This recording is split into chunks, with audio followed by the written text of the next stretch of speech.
Forget the 401k and do something better instead. In this episode, I'm going to address the 401k, a lousy idea, a financial flop, a rotten repository for our retirement reserves. Get ready, I'm going to explain why.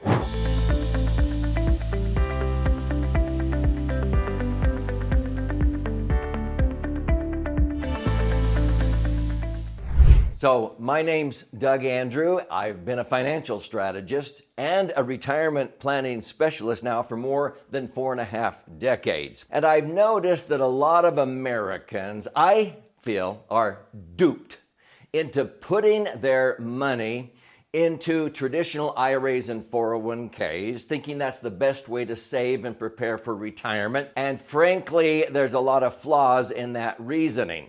And I'm not the only one that believes this. In fact, back in 2008 and 2009, after many Americans suffered up to 40% loss in the value of their IRAs or 401ks for the second time in a decade, Time magazine came out with a cover story here. Why it's time to retire the 401k and do something better instead. Now, before this article, for years in various newspapers across the country, I had an article that I titled, How Congress is Peddling IRA and 401k Snake Oil, okay? And I'll explain that as we continue here because I think it's like a bait and switch. But Stephen Gandel was the author of this article, and he started out by saying, the 401k is a lousy idea, a financial flop, a rotten repository for our retirement reserves. So I was quoting him at the beginning of this video. And I'm not the only one that says this. Why? It is because so many Americans just sort of follow the herd, so to speak, and they put their hard-earned money, they want to save for their future and be responsible, and they put it in IRAs, and then the company sponsors a 401k, and so they follow the herd and they contribute maybe 6%, and the company might match 50 cents on the dollar, and other times people put in up to 15% of the income thinking, golly, this is the best way to go. And what were they told by their advisor? Yeah, utilize an IRA or a 401k, a qualified plan, because you will likely be in a lower bracket when you retire. I'm talking about tax bracket. But folks, that has not been true or axiomatic now for more than 25 years. People are usually not in lower tax brackets when they retire, especially if they accumulated very much of a respectable retirement nest egg. The only people that I've seen that are in lower brackets are those that didn't save very much. So it's been a flawed premise from the word go. And that's why we have articles like this. But see, Time magazine was talking about money in IRAs and 401ks invested in the market. You're just subject to the whims of the market. Whereas before 401ks came out, most corporations provided a pension.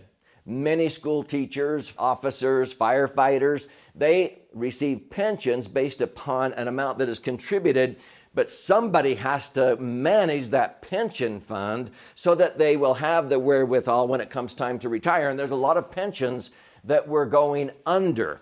And so they wanted to change America from defined benefit plans like pensions to defined contributions. With a 401k, you define how much you want to contribute, and wherever you choose for that money to be invested is your problem. And that's why they wrote the article, because most people have their money in the market and they lose big time when we go through market volatility.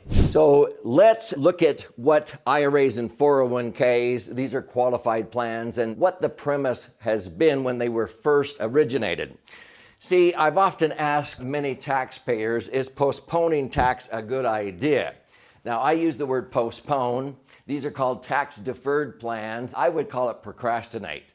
When has procrastinating anything turned out good for you? It never has for me. And so a lot of times people would come to me maybe 5 years before retirement, and they would show me their IRA and 401k statements. I would usually ask them to bring their after-tax IRA and 401k statements. And they would go, I don't think we have those. I knew they didn't, because so many times people would look at $1 million nest egg like it was this sumptuous Subway hoagie sandwich depicted here on the left, and then they retire and all of a sudden Uncle Sam comes in and starts taking big chunks out of it in tax, and they went, wait a minute, you mean these are taxable when I retire? Yeah, it looks like this unappetizing sandwich over here on the right because the government comes in and helps themselves to a whole bunch of that with the taxes people have to pay at retirement.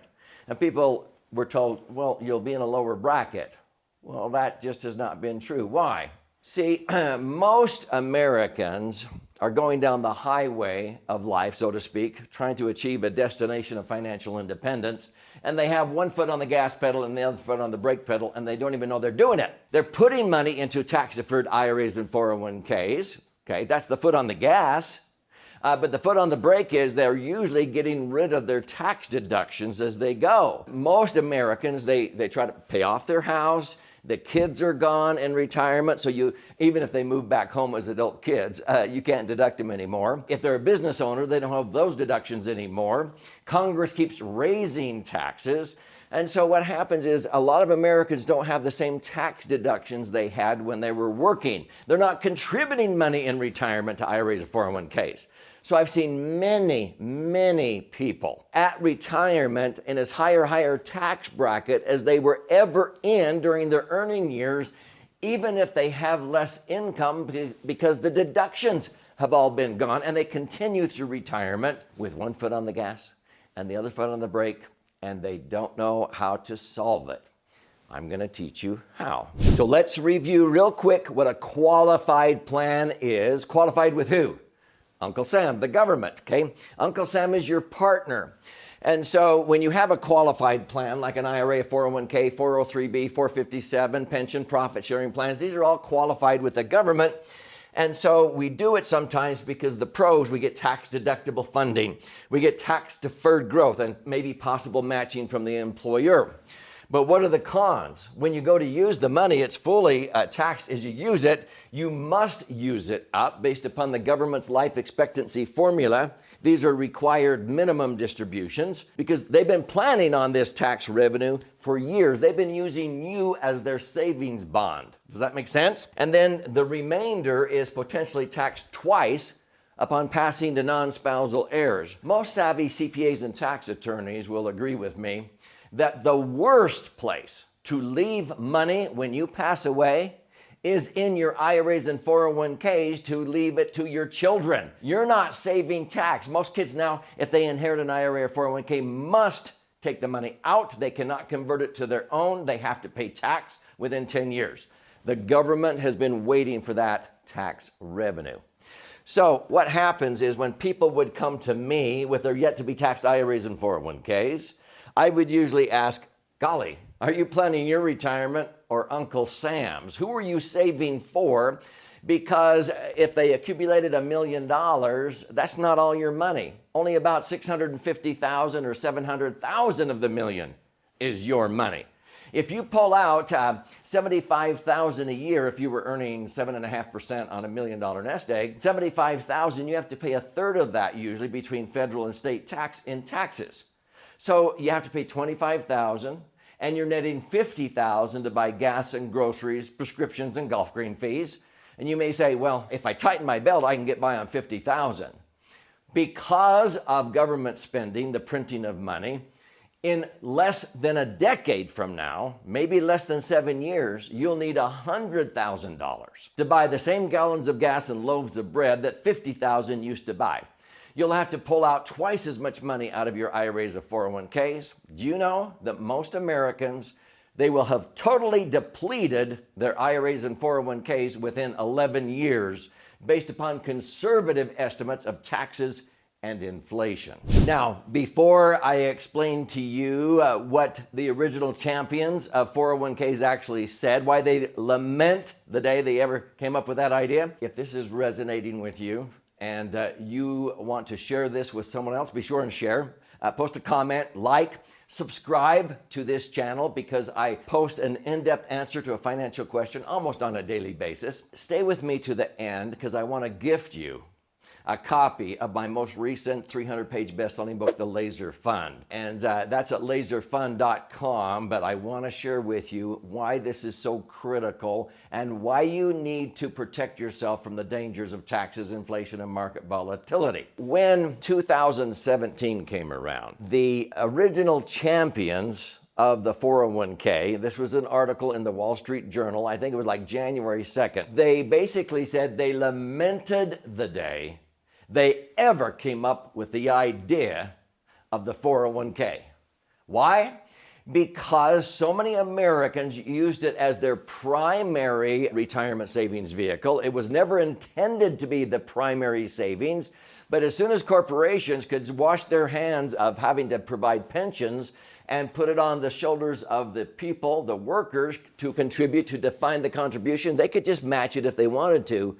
But the rate of return or how long the money would last to the day they died, they didn't want that responsibility anymore. And so that's why the original champion said, golly, we lament the day we ever came up with the idea, because it became the prominent way most Americans started to save, and it's not working. So what happened is a lot of people have looked at their 401ks and it's not the cat's meow they thought it was. It's actually sort of stinks sometimes when they look at how the 401k is not performing very well. The average American in retirement, according to Dalbar, who studies investor behavior, is only earning 3.49%. That's not going to cut it. This is what precipitated the 4% rule in the financial services industry. The financial services industry does not want any of their advisors to illustrate any more than a 4% payout because the average American is only earning about 3.5% if your money is in the market. That means $1 million nest egg, they only want you to take $40,000 a year out. That's pretty pathetic. And then you have to pay tax. Even in a 25% bracket, you pay $10,000 in tax on the $40,000, you're only netting $30,000. Many of them charge fees of 1% or more on that $1 million nest egg. That's another $10,000. If you're pulling out $40,000 and you subtract taxes and fees, you're only netting 2% or $20,000. You will outlive your money because you can't get by on 2%. That's pretty pathetic. So let me show you what you can do better. So the biggest dangers that we need to eliminate because of people having their blinders on and they don't even think about this until it's too late at retirement is to eliminate those dangers of taxes, inflation, and market volatility from your hard-earned money, because money in an IRA or 401k in the market is subject to those three big dangers. These are the three dangers that cause most retirees to outlive their money. So in my most recent best-selling book that I want to gift you a copy of, it's called The Laser Fund, and we teach you how to eliminate these dangers, number one, by converting to tax-free vehicles, not tax-deferred. You have to perform a strategic rollout, not a rollover. We teach you that here in the book so that you can convert to tax-free. You don't have to worry about taxes going up. You link your returns to the things that inflate, so inflation helps you instead of hinders you. We teach you how to do that here. And you're not subject to market volatility because you use indexing. Your money is not at risk in the market. When the market goes up, you get to benefit. But when the market goes down, you do not lose because your money is not at risk in the market. The three biggest strengths of what my favorite vehicle, which I call the Laser Fund, has is liquidity, safety of principal. You will not lose due to market volatility. And you use indexing so that you can get a predictable rate of return. I've usually averaged between 7 to 10% tax-free rates of return. Now, there's some years much higher, some years less, but you will not lose when the market goes down due to the market volatility. If this is intriguing you and you would like to learn more, you can go to laserfund.com, L-A-S-E-R fund.com. You contribute a nominal amount towards the shipping and handling, and I'll cover the rest of that, and I'll fire out a copy of this 300-page book for you. There's also options there to listen and learn, watch and learn, but I am passionate about educating Americans on how to protect themselves during retirement so they don't get duped anymore by tax-deferred IRAs and 401ks and stretching them out during their lifetime thinking that's the best way to approach retirement. It isn't.